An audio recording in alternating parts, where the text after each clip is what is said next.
আমরাই আগামীর বাংলাদেশ, তরুণরা আগামীর বাংলাদেশ। আমরা যারা এখন তরুণ আছি তাদের জন্য উনি অনেক কর্মসংস্থান ব্যবস্থা করবেন, তাদের জন্য উনি অনেক কার্যক্রম হাতে নিয়েছেন। শিক্ষাক্ষেত্রে, স্বাস্থ্যক্ষেত্রে, সকল কৃষিক্ষেত্রে, সকল জায়গায় উনি ভূমিকা রাখবেন বলে আমরা বিশ্বাস করি। আমরা প্রত্যাশা করি উনি এই প্রত্যাশা পূরণ করবেন। আসলে সত্যিকারের কথা, অনেক বছর পরে সংখ্যাগরিষ্ঠতা এবং বিপুল সংখ্যাগরিষ্ঠতা অর্জন করাতে আমরা স্বাগত জানাই বিএনপিকে, এবং জনাব তারেক রহমানের কাছে আমরা আশা করছি নতুন একটা বাংলাদেশ চাই, যে বাংলাদেশের মধ্যে কোনো দুর্নীতি থাকবে না, যে বাংলাদেশের মধ্যে কোনো চাঁদাবাজি থাকবে না, যে বাংলাদেশের মধ্যে দল বল নির্বিশেষে হিন্দু বৌদ্ধ খ্রিস্টান সবাই নির্বিশেষে বসবাস করবে, শান্তিতে বসবাস করবে। এটা জনাব তারেক রহমানের কাছে আমরা আশা রাখি। এই দেশের একজন নাগরিক হিসাবে আমি জনাব তারেক রহমানের কাছে এটা আশা রাখি যে উনি নতুন একটা বাংলাদেশ জনগণের কাছে উপস্থাপন করবেন, যে এটা আগের বাংলাদেশ না, এটা নতুন বাংলাদেশ। আমি নতুন কিছু করতে চাই। এদেশে কোনো দুর্নীতি থাকবে না, এদেশে কোনো চাঁদাবাজ থাকবে না, এদেশে কোনো হিংসা থাকবে না, কোনো রকমের দল বল নির্বিশেষে লোকজন বসবাস করবে।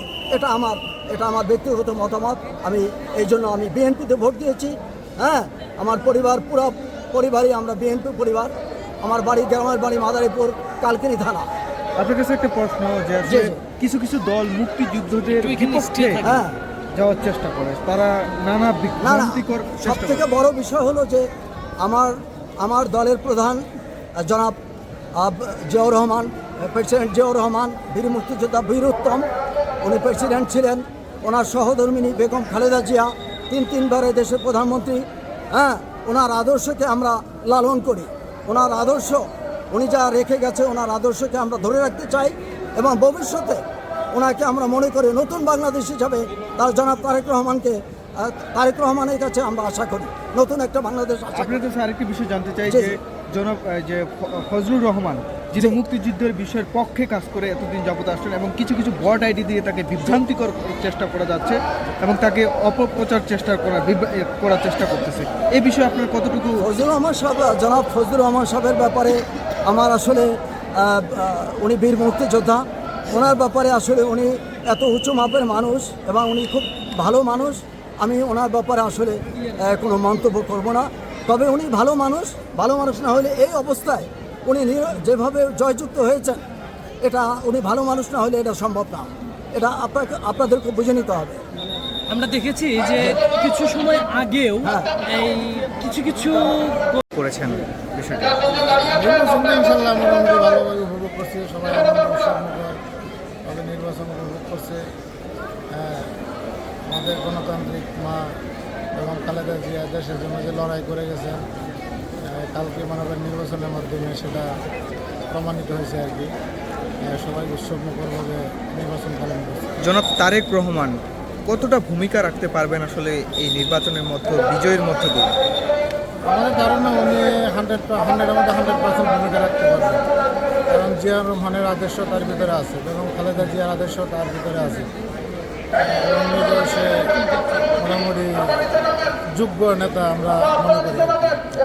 দল থেকে বলা হয়েছে যে কিছু দল, তাদের যারা বিরোধী দল রয়েছেন তাদের মধ্যে দেখা যায় যে বিভ্রান্তিকর কিছু চেষ্টা চালাচ্ছে, অপপ্রচার চালানোর চেষ্টা করছে। এই ব্যাপারে নেতাকর্মীদের আসলে কি বলবেন? আসলে আমাদের দেশটার মধ্যে মনে করেন যে অনেক কিছু একটা গুপ্ত দল আছে যারা মনে করেন ৭১কে মুছে দেওয়ার জন্য অনেক চেষ্টা করতেছে, দেশটাকে অস্থিতিশীল করার জন্য তারা উঠে পড়ে লাগছে। সেটা আশা করি যে ইনশাল্লাহ সফল হবে না।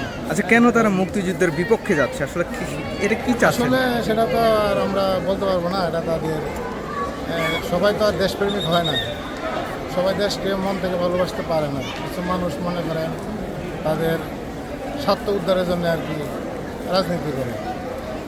জনাব ফজলুর রহমান, যিনি কিশোরগঞ্জ থেকে এবার সংসদ সদস্যের প্রার্থী দাঁড়িয়েছিলেন এবং বিজয় লাভ করেছেন, তার পক্ষে কি বলবেন? তিনি কিন্তু মুক্তিযুদ্ধের পক্ষে অনেকটা ভূমিকা পালন করে আসছিলেন এবং দেখা যায় যে তাকে অপপ্রচার করার জন্য অনেক চেষ্টা চালানো হয়েছে এবং তার বাড়ির সামনেও কিন্তু হামলারও করার অভিযোগ উঠেছিল।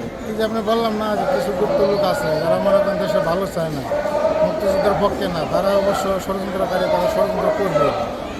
এই দেশ যতদিন থাকবে এতদিন তারা ষড়যন্ত্র করেই দেবে। আচ্ছা, এর ব্যাপারেও আমরা কিছু দেখতে পাই যে বিএনপির ভিতরেও কিছু নেতাকর্মী রয়েছে যারা হচ্ছে দলের নাম নষ্ট করতে চায়। তাদের তৃণমূল নেতাদের পক্ষে কি আহ্বান থাকবে আপনাদের? আমাদের আহ্বান থাকবে একটাই, যে সবাই যেন মনটা ঠিক করে সুন্দরভাবে দেশটা যেন গড়তে পারে, সেভাবে যেন তারা সবাই কাজ করে। মনের মধ্যে কোনো হিংসা রাখা যাবে না, বিভেদ রাখা যাবে না, মিলেমিশে একসাথে কাজ করতে হবে। ধন্যবাদ। আমি দোয়া করি যে আসছে এটাই অনেক কিছু বড়। আমিও আশা করি বিএনপি সরকার থাকুক, হাসিনা যেরকম 15 বছর থাকছে, বিএনপি এরকম 15 বছর থাকুক। আশা করি সবাই আপনারা বিএনপির জন্য দোয়া করবেন।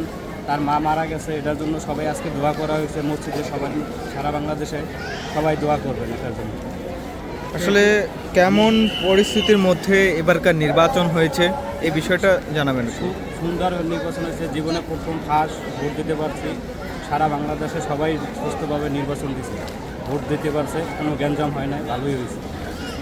কতটা আশাবাদী রাখছেন যে আগামী বিএনপি সরকার দেশ গঠনে কতটা ভূমিকা পালন করতে পারে? এটা ভালো, আশা করি সে ভালো করব, উন্নত করব, দেশ খুব স্বাধীন থাকবে, ভালো থাকবে, কোনো গণ্ডগোল থাকবে না, চাঁদাবাজি এটি কোনো থাকবে না, অবৈধ কোনো কাজ এটি কেউ না করে, এটাই সবার কাছে অনুরোধ। ঠিক আছে ভাই, ধন্যবাদ।